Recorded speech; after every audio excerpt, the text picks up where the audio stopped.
السلام عليكم ورحمة الله. دلوقتي هنعمل معاكم طريقة عمل ايس كريم بطريقة طبيعية، مواد طبيعية كلها. عندي كوباية كريم شانتيه وكوباية سكر بودرة ومعلقة، وضفت معلقة لبن بودر على السكر. وعندي حوالي كيلو مانجا مثلج وكوباية لبن. دلوقتي هعمل ايس كريم فراولة.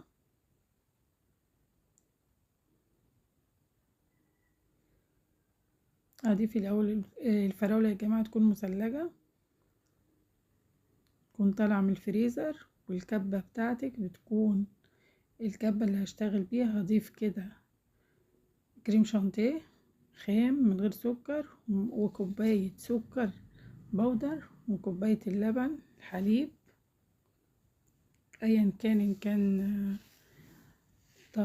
كان طبيعي لبن طبيعي او لبن مصنع. وكده هضيف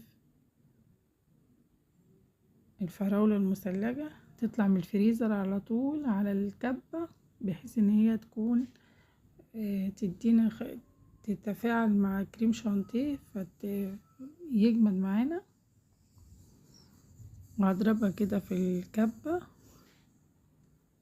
حوالي 5 دقايق.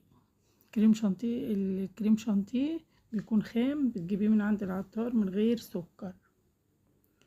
كده خلاص، وهي هتاخد معايا حوالي 3 ساعات في الفريزر او 5. مش هتاخد وقت كتير لانها هي مفرزة، فما تاخدش وقت كتير في الفريزر.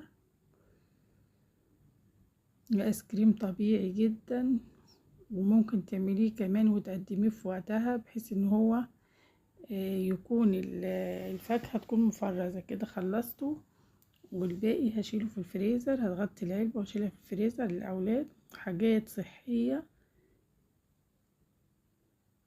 نستعملها في البيت بدل ما نجيبها من بره خارجية. ايس كريم طبيعي صحي من غير مواد صناعية ولا ألوان، فاكهة طبيعية.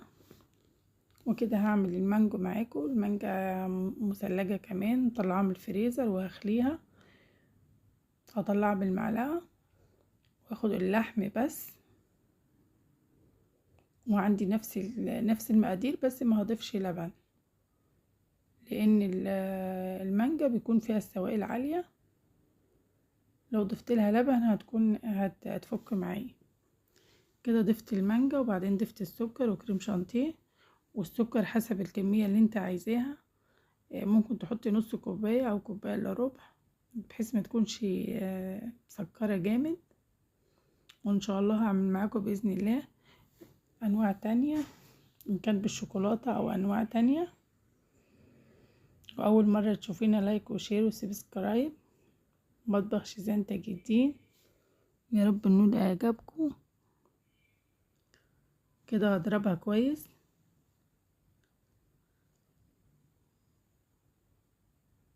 لازما يكون الحاجة مثلجة جامد، يعني يكون فيها تلج. الفاكهة تكون متلجة جامد. لو انت هتضربيها فاكهة طبيعية من غير ما تكون مثلجة، بتاخد وقت طويل في الفريزر. ان كان خوخ، ان كان كانتالوب. كده خلاص عملت معايا بسم الله ما شاء الله كمية كويسة. ويا رب النول يعجبكم وتجربيه وتقولي لي رأيك. بصي، ده قعد حوالي ساعتين. انا استعجلت عليه، هو فاك شوية بس ايه، طعمه جميل جدا. وده المانجا.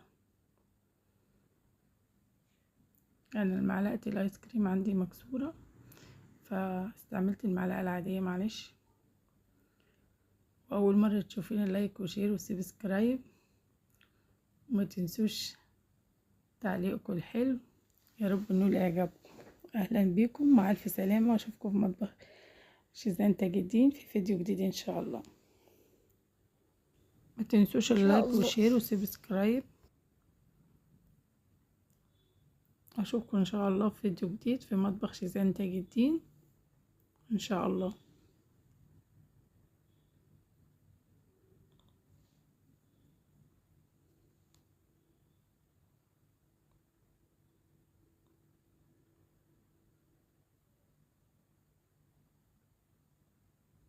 متنسيش اللايك.